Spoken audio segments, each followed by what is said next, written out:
Bismillahirrahmanirrahim. Alhamdulillahi Rabbil Alameen. As-salatu was-salamu ala Rasulihil Kareem wa ala alihi wa ashabihi wa man istanna bi sunnatihi ila yawmiddin. Assalamu alaikum wa rahmatullahi wa barakatuh, brothers. Inshallah ta'ala, today we'll start with another two hadiths.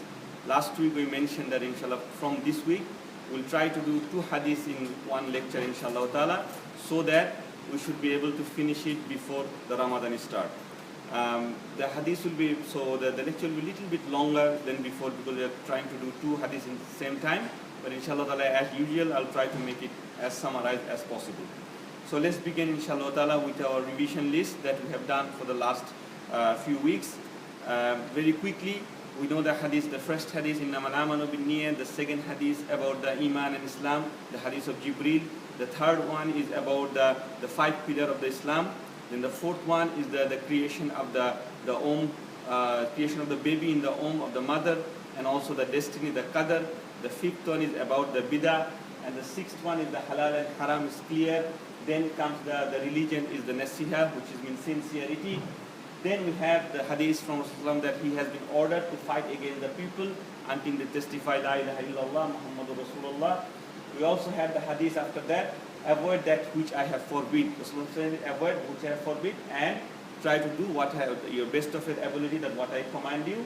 And then that verily Allah subhanahu wa ta'ala is pure and he accepts the pure. And in this hadith we have the example of the traveler that who has a disheveled hair, and he raised his hand to Allah subhanahu wa ta'ala to ask something. But Rasulullah said, how can his dua be accepted? Because his eating is haram, his drinking is haram, his clothing is haram. So if everything is haram, Allah won't accept his dua. Number 11, leave that about which you are in doubt. So we should avoid the doubtful matters. And then we have the perfection of someone's Islam is leaving alone that which does not concern. And then none of you truly believe until he loves for what he loves for his own self. So loves for his brother should have the same thing as himself. And the last hadith that we did last week, that is the blood of a Muslim man is haram. It is completely haram except for three cases. What are the three cases? That if he is an adulterer, for a punishment; if he is a married man and who is an adulterer, then also we have the one who killed another person, so the life for a life, and the last one, the one who reject Islam after accepting the Islam. So inshallah ta'ala, today we'll go to two hadiths. Both these hadiths are narrated by Abu Huraira, and we have already talked about Abu Huraira. The first hadith, again, is the same one that's related to the other hadith, and you can see the hadith that Rasulullah said three times that whoever believes in Allah and the last day should either speak good or be silent. Should either speak good or be silent. Then again he said, whoever believes in Allah and in the last day should honor his neighbor. And again he said, let whoever believes in Allah and the last day honor his guest. So these three things, the first matter, and this hadith is, as you can see, is in both in Bukhari and Muslim. The first matter is the matter of the tongue. And then we have the two social matter, that how should we behave with the neighbor and how should we behave with the guest. So we'll quickly go through the narrator, and we talked that we know the Abu Huraira. We talked about him a lot, that he is the most number of hadith narrator among all the Sahaba, and he came to Islam very late. But Rasulullah made dua for him so that he had a beautiful memory, excellent memory, that he could remember all these hadith. So in this hadith, Rasulullah says, whoever believes in Allah in the last day, three times. Why not saying believes in Allah and his Rasul, or believes in Allah in his books, believes in Allah and his angels? Because those are also pillars of Iman. Why did he mention last day? And scholars says because these three things that he's mentioned here, you're going to get the reward in the last day. That's why the last day, the Yawmul Qiyamah, is more important here. That, whenever you do something good, you hold your tongue, or you say something good with your tongue. You be nice with your neighbor, and you be nice with your, your guest. All these things, you're not going to get any reward in this world. Yes, Allah can give you reward in this world, but the main reward for Allah subhanahu wa ta'ala that's mentioned in this one, you do these things, at the end of the day, at the last day, you will get the reward. That's why Rasulullah said, whoever believes in Allah and in the last day should believe in this matter. Now the matter of the tongue, And there's a lot of to say in matter of the tongue. Allah said in the Quran in a lot of places also that one of the Surah Al-Kahf is Surah number 50, where in ayah number 18 Allah said that everything that you talk about, that there's a Raqibun Atid, means there's two angels writing them. And as you all know that we learn it from our young age that there's two angels sitting on our shoulder, one in the right, one in the left. Someone says that these are called Kiraman Katibin. Kiraman Katibin means the honored writer. And their job is to whatever we say with our tongue, they record it, whether it's good or bad. According to our intention, according to our thing, they write it either in the right side or in the left side.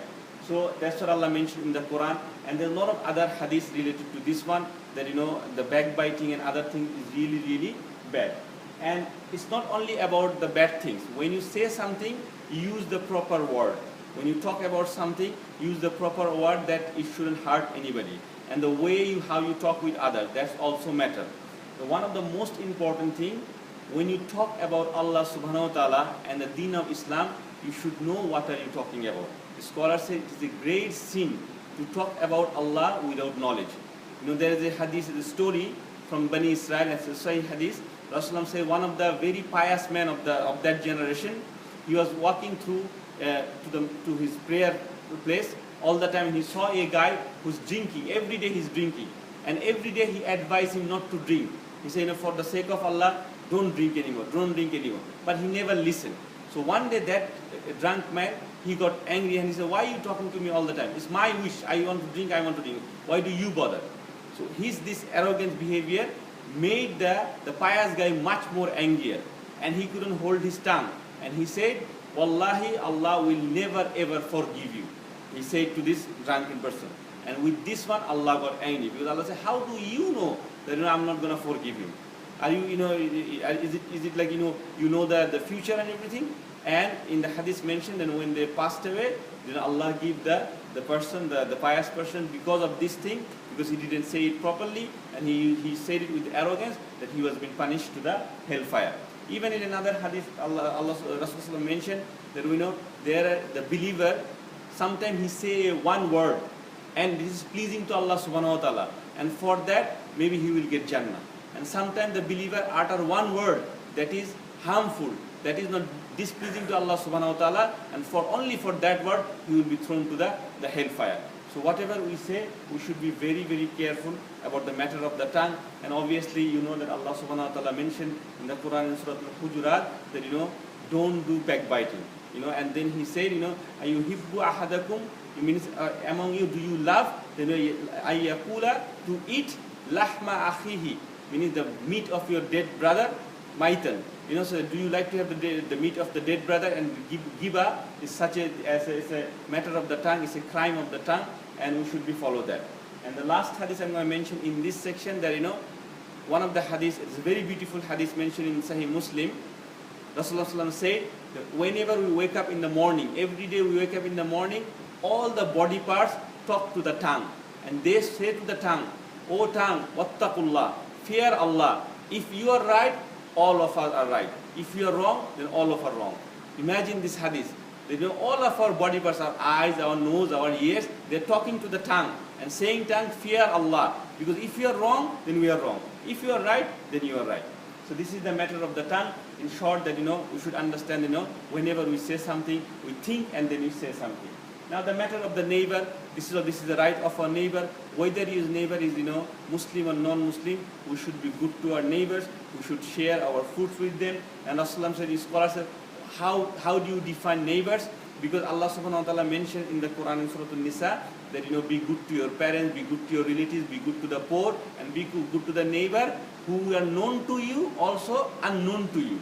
So even if you have neighbors from different countries, maybe Japan, Korea, whatever, even if you don't know him, but still he's your neighbor and they have rights on you, and you should do that. And scholars say that, from your house, any direction, 40 houses, comes under your neighborhood.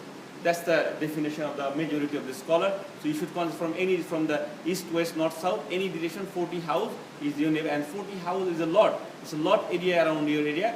So they should come under your neighborhood system. And you should be nice with your neighbor. And also, it's not only you being nice with them, if your neighbor is bad with you, what you should do?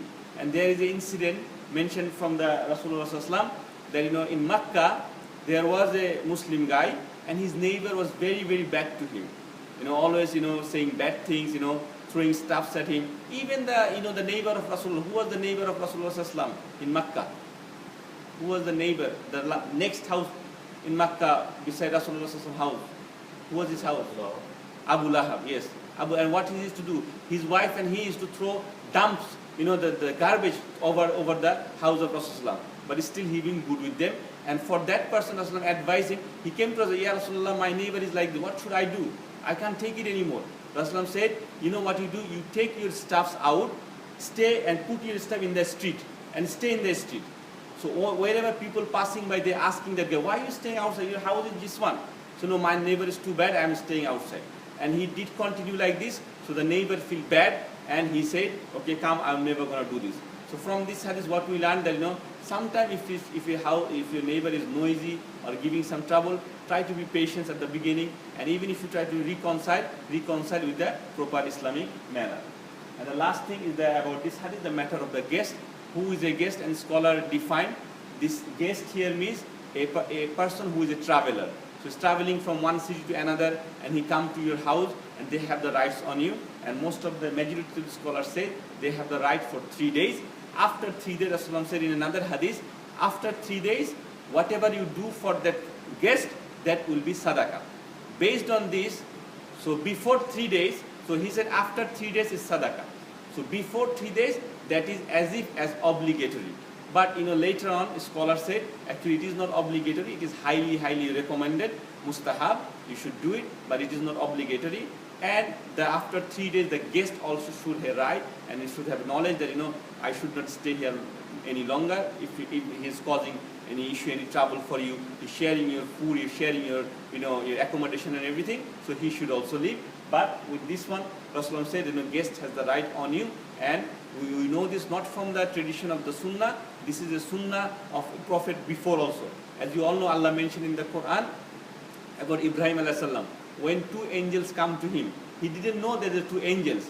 And what did he do? He roasted a nice lamb and presented in front of them. And this is another etiquette that you don't ask your guest, what you're going to have. Are you going to have some, tea, coffee? Before you ask, you give them. Why is that? Because sometimes maybe out of courtesy or shy, they are hungry, but they aren't probably asking you. So it's mentioned that scholars say that it's better you prepare your food and give it to him. Then he will be more relaxed. Okay, the food is in front of me, now I can have it. Otherwise maybe he will be left hungry and probably you won't get the chance to be a nice host to the guest. So inshallah ta'ala we'll finish the hadith here. We'll go to the next hadith today.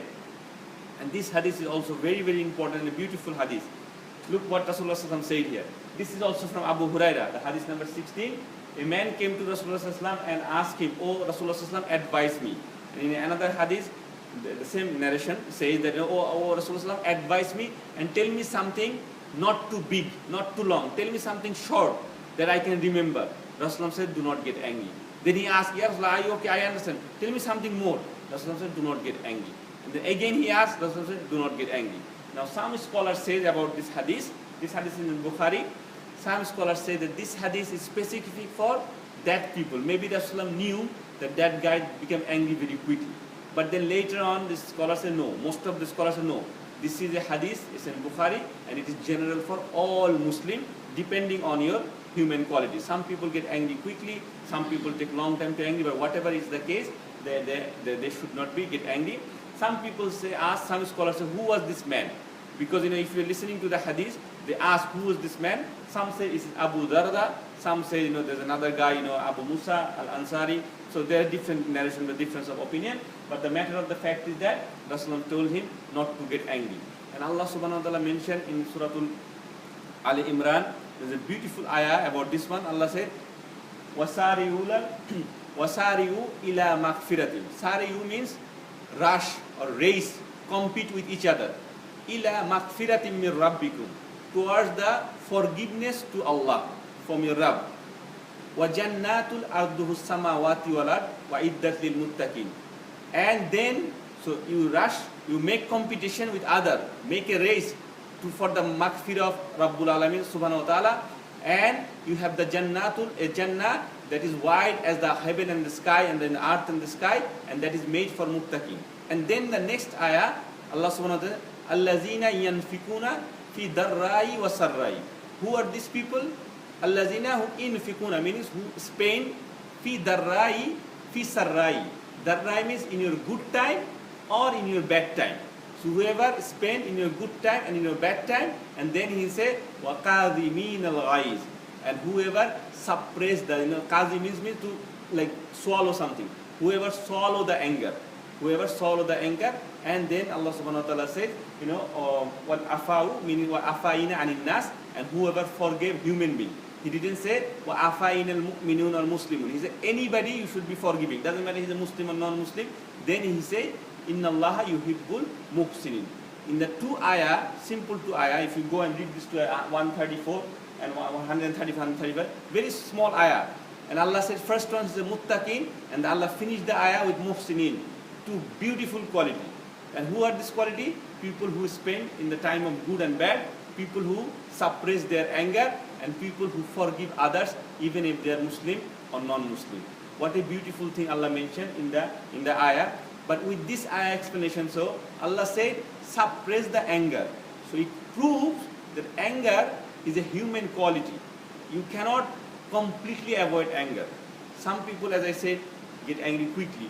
Even the Sahaba got angry quickly. We have so many hadiths. Aisha radhiyallahu got angry even with Rasulullah sallallahu alaihi wasallam. Even with Rasulullah, she got angry. She raised her voice sometimes. This is a human nature. But the main thing is to that, you should control it. Because why it happens? When you get angry, you can do things that is not supposed to do. You can go out of control. And when you go out of control, you act like a jahili person. Jahil means that you have no control. The word jahil, we think jahil means that I am a jahil. But basically the root word means that whenever you don't have any control of your emotion, that time you are jahil. Doesn't matter how educated you are. If you are a PhD holder, you're a doctor, engineer, if you are acting in the time of angerness, then you have a problem. In another hadith related to this, Rasulullah mentioned, a strong person is not the person who throws adversaries to the ground. So when you wrestle, it's not a strong person who wrestle and put it down. A strong person is a person who contains himself when he's angry. We think that we have the image of angry young man. Someone says something, we like to punch him or something. That's not the true strong man. The true strong man is the man who gets angry and he controls his anger. But yes, it is a natural ability, and there are few things Rasulullah mentioned in other hadiths. You probably know about this. What to do when you get angry? He said istiaza. Istiaza means when you get angry, you should say A'udhu billahi minash shaitanir rajim, because this is an act of shaitan. So you seek refuge from from Allah subhanahu wa ta'ala. In another hadith, Rasulullah said this is an act from shaitan, and shaitan was created from fire, and the anger is part of the fire. So to distinguish anger to fire, what should we do? We should put water, and then he mentioned we should do wudu. So when you're really, really angry, if you go and do wudu, inshallah ta'ala, Allah will take your anger away. And in another hadith he said, if you're angry when you're standing, you should sit down. If you're sitting down when you're angry, you should lie down. But still you should change your position to move your anger. Now is it not allowed all the time? Sometimes anger is allowed. When is the time? Because Rasulullah also, he got angry. If someone says something about Allah or about the deen without the knowledge or something that is not right, you have the right to be angry, but with proper etiquette. For example, Abdullah ibn Masud, one day he was leading the Isha prayer in his area, and he started reciting Surah Al-Baqarah in the Isha prayer, first rakah. And people are behind him who are a bit sick, who are old and everything. And some people came and complained to Rasulullah sallallahu alaihi wasallam. And Rasulullah became very angry, and he said, "Ya Abdullah, are you creating fitna among the people? You should not doing like this." So he get angry. And there are other evidence that Rasulullah, get angry when people say something bad. One of the Sahaba was a very favorite Sahaba of Rasulullah. He was like a grandchild to Rasulullah. His name was his name was Usama ibn Zaid. He was the son of Zaid bin Harisa. And in a battle, he was fighting with the enemy. And when he was about to kill the enemy said, Ashhadu an la ilaha illallah, ashhadu anna Muhammad Rasulullah. I accept Islam. But that time, Usama, he couldn't control himself. He pushed the sword into him and killed the guy. Then he came to Rasulullah and told the story. and Rasulullah becomes so angry. His face was red in anger. And he said, how could you know his mind? And Usama said, Ya Rasulullah, he tried to save himself. He's lying. He didn't accept Islam. He just wanted to save his life. So how can you know that? Did you read his mind? Are you like, the alimul ghaib that you can read his mind? How can you do that, kill a person when he say, Ashhadu an la ilaha illallah wa ashhadu anna Muhammad Rasulullah. So anger is allowed with the proper time, in the proper manner, but we should always keep that, this is regarding to Allah subhanahu wa ta'ala or anything about the deen, and you also have the knowledge to defend your logic or defend your thing, that when you anger, that you have the proper manigate. And the last thing about this one, instigating others to anger. Sometimes maybe we know this guy is an angry person, this brother got angry quickly, and sometimes we play with him to make him angry, and that is also a great sin, because you are creating literally fitna among them. You know that this brother or this sister will get angry, and you are touching the weak point that to make him angry just to take some fun. But even in this case, the scholar said, yes, the person who is instigating, he is sinful, and person who is getting angry, he is also sinful. Why? Because he is taking the waswasa of a shaitan. If someone is instigating him, he has no control over his anger, and he is getting angry. So both the person is sinful in this regard. So inshallah ta'ala, we'll finish it here. Jazakallahu khair. Subhanakallahumma bihamdik. Ashhadu an la ilaha ant.